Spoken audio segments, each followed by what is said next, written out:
আসসালামু আলাইকুম। অনুপাতের এই পর্বে থাকবে একই নিয়মের 5টি অঙ্ক নিয়ে বিস্তারিত আলোচনা, যেগুলো বিভিন্ন চাকরি পরীক্ষা আসছে। প্রতিটা প্রশ্নের সামনে লেখা আছে কোন চাকরি পরীক্ষা কত সালে আসছে।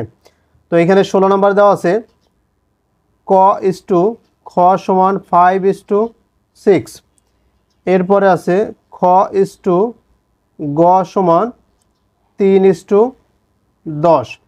আমাদের বের করতে বলছে ক ইস টু গ সমান কত। তো এইখানে দেখুন, এইখানে এটার ভিতরে খ আছে, এটার ভিতর খ আছে। এইটার ভিতর ক্ষয়ের মান হচ্ছে এই যে 6, আর এটার ভিতর ক্ষয়ের মান হচ্ছে 3। আমাদের টার্গেট এই খ এবং এই খ সমান বানানো। তো এখানে 6 আছে, তাহলে আপনি কাজ করে দেন, এইটাকে যদি 2 দ্বারা গুণ দিই তাহলে 6 চলে আসবে। তাহলে প্রথম অনুপাতটাকে কোনো রাশি দ্বারা গুণ করব না আমরা, কিন্তু দ্বিতীয় অনুপাতটাকে 2 দ্বারা গুণ করব। তাহলে 2 দ্বারা গুণ করলে 3 দ্বিগুণে 6 আর 10 দ্বিগুণে 20। তো শেষ পর্যন্ত এই খ এবং এই খ সেম হয়ে গেল। এখন আমরা এটাকে লিখতে পারি, এটা হচ্ছে ক এর মান, এটা হচ্ছে খ এর মান, এটা গ এর মান। তাহলে ক এর মান হচ্ছে 5 আর গ এর মান হচ্ছে 20। তো আমাদের এইখানে সঠিক উত্তর হচ্ছে 5:20। তো এইখানে যদি আমাদের এটা বলতো যে ক ইস টু খ ইস টু গ বের করতে বলতো, তাহলে আমরা বের করতে পারতাম ক এর মান 5, খ এর মান 6 আর গ এর মান 20। যেহেতু ক আর গ শেষে যে ক আর এই গ 5:20। এখানে 17 নম্বর দেওয়া আছে ক ইস টু খ সমান 3:4। এই যে ক ইস টু খ সমান 3:4 এবং ক ইস টু গ দেওয়া আছে, ক ইস টু গ দেওয়া আছে 5:6। তবে গ ইস টু খ সমান কত? আচ্ছা, এইখানে আপনাকে আগে খুঁজে বের করতে হবে এই যে ক ইস টু খ ইস টু গ, এইটা আগে বের করতে হবে। দেখুন এইখানে এটার ভিতরে ক আছে আর এটার ভিতরেও ক আছে। তো এটার ভিতরে ক মানে 3, এটার ভিতরে ক মানে 5। এই দুইটা সেম বানাতে হবে, কারণ এই দুইটা সেম। এটার ভিতরে ক 3, এটার ভিতরে ক 5, এই দুইটাকে সেম বানাতে হবে। এই দুটোকে সেম বানানোর জন্য এই 5 দ্বারা এই অনুপাতটাকে গুণ দিই আর এই 3 দ্বারা এটাকে গুণ দিই। 5 দ্বারা যখন এটাকে গুণ দেব তাহলে 3×5 = 15, 4×5 = 20। আর এই 3 দ্বারা এই অনুপাতের গুণ দেব, তাহলে 3×5 = 15, 3×6 = 18। তাহলে দেখলাম আমরা এই দুইটা অনুপাতের ভিতরে এই যে ক আর ক সেম হয়ে গেল। এখন আমরা লিখতে পারি ক এর মান 15 ইস টু খ, খ এর মান কত এই যে 20, ইস টু গ এর মান কত এই যে 18, এই 18।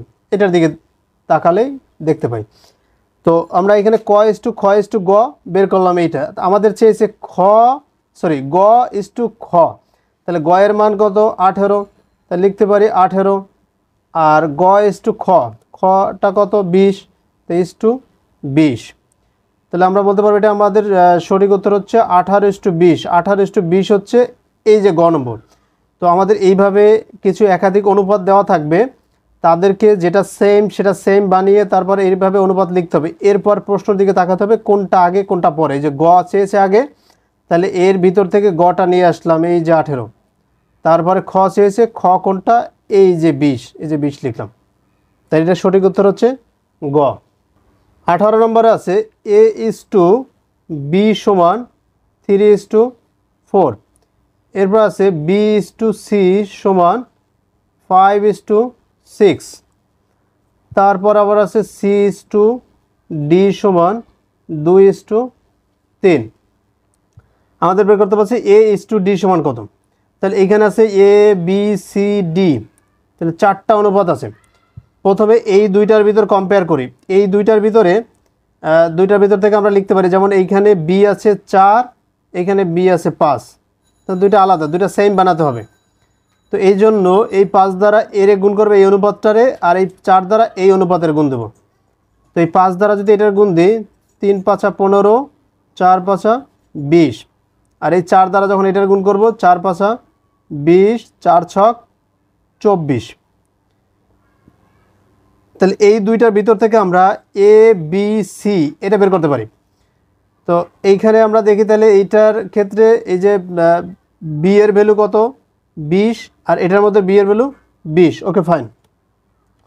এখন দেখব এই দুইটার সাথে কম্পেয়ার করে এটার সি আছে দুইটা সেম। তো এইখানে সি এর ভ্যালু কত 24, এইখানে সি এর ভ্যালু কত এই যে 2, তাহলে 2কে অনায়াসে 24 বানানো যায় কত দ্বারা গুণ করে 12 দ্বারা গুণ করে। একটু চিন্তা করতে হবে, তাহলে 12 দ্বারা যদি এটার গুণ করি এখানে 24 আসে, তাহলে এটাকে 12 দ্বারা গুণ করলে এটাকে 12 দ্বারা গুণ করতে হবে, 3 12 36। এবার আপনি দেখুন এইটার ভিতরে বি 20 আর এটার ভিতরে বি 20 সেম আসলো। আবার এই দুইটার ভিতরে কম্পেয়ার করলে এটার ভিতর সি এর মান 24, এই যে সি এর মান 24, এটার ভিতর সি এর মান 24, এই কোনাকুনি সেম এই কোনাকুনি সেম। তা শেষ পর্যন্ত আমরা এই চারটাকে এইভাবে লিখতে পারি A is to B is to C is to D. এখানে এর মান হচ্ছে 15 আর বি এর মান হচ্ছে 20, সেকেন্ডের ক্ষেত্রে তাও বি এর মান 20, সি এর মান 24 আর ডি এর মান 36। তো A is to B is to C সমান এই যে অনুপাত। আমাদের কোশ্চেন করছে এ ইস টু ডি সমান কত, তো এর মান হচ্ছে 20 আর ডি এর মান হচ্ছে 36। তো এ ইস টু ডি এর মান হচ্ছে 20 ইস টু 36। তো এটাকে আমরা এভাবেও ভাগ করতে পারি, এটাকে 4 ভাগ করলে 5 আর এটাকে 4 ভাগ করলে 4 9 36, 5 ইস টু 9ও বলা যাবে। তো এইখানে এই যে খ নম্বর দেওয়া আছে 5 ইস টু 9, সঠিক উত্তর হচ্ছে খ। এইভাবে অনুপাতের ভিতরে একটার সাথে একটা কম্পেয়ার করলে যে সেম বি এইভাবে সেম বানিয়ে তারপর এইভাবে লিখে দেন এইভাবে যেটা যেটা চাইবে এ ইস টু ডি চেয়েছে এই দুইটা লিখছি, তারপর এই দুটো যদি থাকে এখানে ওইটাই সঠিক উত্তর। এটাকে আবার লঘিষ্ঠ আকারে লেখা যায়, এখানে এ ইস টু ডি না চেয়ে আমাদের এ ইস টু সি চাইতে পারতো, এ ইস টু বি চাইতে পারতো, যে কোনো একটা চাইতেই পারে।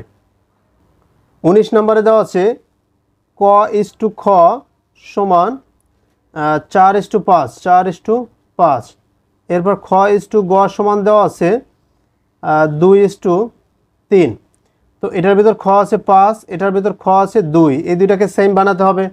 তো এই 2 দ্বারা এই অনুপাতের গুণ দিই 8 10 আর এই 5 দ্বারা এই অনুপাতের গুণ দিই 5 দ্বিগুণে 10 3 5 15। তো শেষ পর্যন্ত আমরা বলতে পারবো ক ইস টু খ ইস টু গ এই তিনটাকে একসাথে লেখা যায়। ক এর মান 8, খ এর মান 10 আর গ এর মান 15। আমাদের বলছে ক এর মান 800 হলে এই যে ক এর মান 800, এই যে এটা হচ্ছে ক এর, তাহলে 8 মানে 800 আর গ সমান কত, 8 মানে যদি 800 হয় এই 15 মানে কত 1500, 10 মানে কত 1000, কারণ এটাকে এই 8 মানে 800 লিখছে কীভাবে 100 দ্বারা গুণ করে, এটাকেও 100 দ্বারা গুণ করলে 1500, এটাকে 100 দ্বারা গুণ করলে 1000। তো যেহেতু আমাদের গ এর মানটা চেয়েছে গ সমান কত এই যে 1500, এখানে 1500 আছে খ নম্বর। যদি আমাদের খ এর মান চাইতো যে খ সমান কত তাহলে আসতো 1000, তাহলে সঠিক উত্তর হচ্ছে এটার খ। 20 নম্বরে আছে করিম ও রহিমের নম্বরের অনুপাত। আচ্ছা, করিমকে আমরা কে দ্বারা লিখি আর রহিমকে আর দ্বারা লিখি। করিম ও রহিমের অনুপাত হচ্ছে 3:4। এরপর বলছে রহিম ও মোহনের, তাহলে রহিমকে আর দ্বারা ডিফাইন করছে যে আর, রহিম ও মোহনের এম দ্বারা লিখি কত 6:7। তাহলে করিম ও মোহনের নম্বর অনুপাত কত, করিম ইস টু মোহনেরটা কত। তো এইখানে এটা লিখি, এইখানে এটার ভিতরে রহিম আছে 4, এটার মধ্যে রহিম আছে 6। তো 4 দ্বারা এটার গুণ, এই 4 দ্বারা এই অনুপাতের গুণ দিই, 6 দ্বারা এই অনুপাতের গুণ দিই। অথবা আমরা কাজ করতে পারি এই 4কে 3 দ্বারা গুণ দিলে 12 হয়, এই 6কে 2 দ্বারা গুণ দিলেও 12 হয়। আমাদের টার্গেট এই রহিম মানে এই আর সেকেন্ড এই যে আর এর মান আর এটার ভিতর আর এর মান দুইটা সেম বানানো, যে কোনো রাশি দ্বারা গুণ দিই। তাই এটাকে 3 দ্বারা যদি গুণ দিই 3 3 9, 3 4 12, আর এটাকে যদি 2 দ্বারা গুণ দিই 6 দ্বিগুণে 12, 7 দ্বিগুণে 14, তাহলে এই যে 12 12 সেম হয়ে গেল, আর আর সেম হয়ে গেল। এখন আমরা লিখতে পারি কে is to R is to M সমান কত, এই যে 9:12:14। আমাদের চেয়েছে কি কে আর এম এর অনুপাত, এই যে 9 আর 14। তো আমরা বলতে পারবো এই দুইটার অনুপাত হচ্ছে 9:14। এই 9:14 আছে ঘ নম্বরে। হ্যাঁ, তো এইভাবে অনুপাত আগে এরকম একাধিক থাকবে, এই অনুপাতগুলোকে যে যে দুইটা সেম সেই দুইটা সেম বানাইয়া তারপর এইভাবে একসাথে লিখে দেন যেটা যেটা চাইবে সেটা সেটা লিখে দিলেই হবে। যে কে আর এম চাইছে, কে আর এম 9 আর 14, এই যে 9 14, তাহলে এটা সঠিক উত্তর হচ্ছে ঘ নম্বরে।